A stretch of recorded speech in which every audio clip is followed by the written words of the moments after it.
mul on hea meel tegelikult, ma olen ju ka ise lapsevanem ja kõik, mis on lastega seotud, on südamelähedane. Me oleme aastaid sinuga rääkinud nendest lastele mõeldud asjadest ja mina, kes ma liigun palju kergliiklusteede peal, võin öelda, et just need elektriautod on nii-öelda tänavapildis. Jah, mis seal salata. Meil saab 20 aastat Eesti turule müüdud juba laste elektriautosid ja müüme just neid Beck Perego elektriautosid, mis siis maailmas number 1 bränd elektriautodele. Ja tooted on tõesti väga kvaliteetsed, kestavad kaua ja lähevad lapselt lapsele, nii et meil käib siin aeg-ajal hoolduses ka läbi autosid, mis me oleme müünud 20 aastat tagasi ja autod täitsa sõidavad. Tegelikult on päris huvitav kuulata seda, et ju siis mitte ei arendata ainult täiskasvanutele mõeldud sõidukid, aga need lastemasid. Ma näen külje peal on silt Bluetooth, no tegelikult see näitab, et töötatakse selle kallal. Jah, aina nutikamaks lähevad ka need laste elektriautod, et siin uued mudelid on juba tehtud ka nutilahendustega, et alla laadides äpi on võimalus sul juba autot siis juhtida ka mobiiltelefoniga. Siin meil üks uus mudel ongi just väiksematele, kes veel ise ei oska võib-olla täpselt autot roolida ja seda peab kõrvalt tegema vanem, siis on võimalik seda teha nii puldist kui ka teha seda telefoni teel, siis alla laadides juba vastava äpi internetist. Ma tahaks ühe küsimuse ära küsida siia veel vahel, et kas ma arvan, et paljude lapsevanemate selle ostu taha jääb tegelikult see, et see on ikkagi elektriauto, see kõlab kuidagi nii, sellega saab kuskil kihutada ja juhtub õnnetus. Jah, tegelikult on kõik need elektriautod varustatud ühe väga tähtsa asjaga. Seal on peal elektroonne pidur.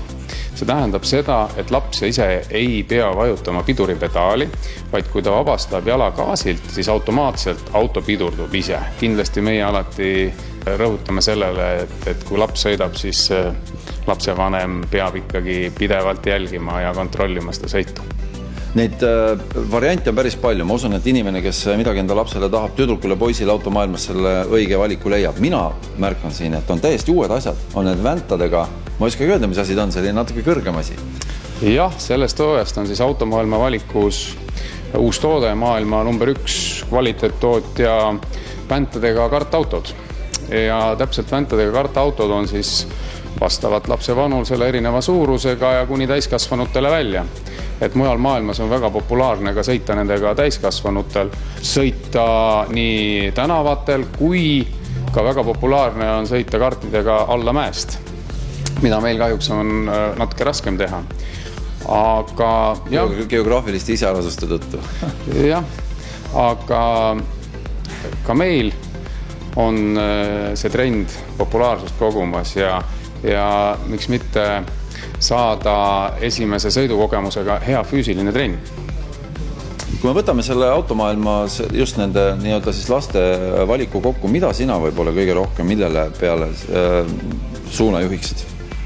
No mina soovitan alati, kui lapsele sellist toodet valida, siis kindlasti teinekord tulla ja proovida seda last sinna peale panna, kas tema jalad ikka ulatuvad pedaalidele, kindlasti on ka seal reguleeritavaid variante ja meie soovitus on see, et kui auto ostetakse elektriauto maale, siis kindlasti valida 12 või 24 volti mudel, sellepärast et need sõidavad ka hästi murul ja kalletel, et pigem need 6-voldised mudelid on just pisematele, kes alles õpivad sõitu ja nad ei suuda väga suuri kaldeid ületada.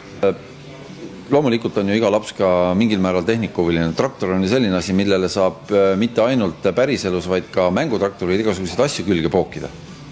Jah, automaailma valikus on olemas rollitois traktorid väntadega, mis ka lapse füüsisele väga hea ja kasulik ja mis samal ajal laps õpib traktoriga ka sõitma edaspidi, tagurpidi.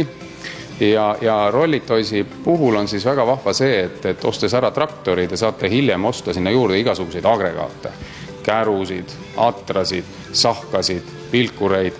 See valik on päris suur ja kindlasti tasub vaadata automaailma kodulehelt. Samuti tellida ka veebipoest, väga lihtne variant tellida, kiire tarne, lapsele saab väga suur rõõm tagatud.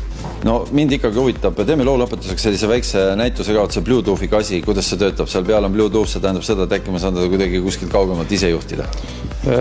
Jah, paneme selle auto korraks tööle ja kasutame just seda siis mitte käsirooli juhtimist.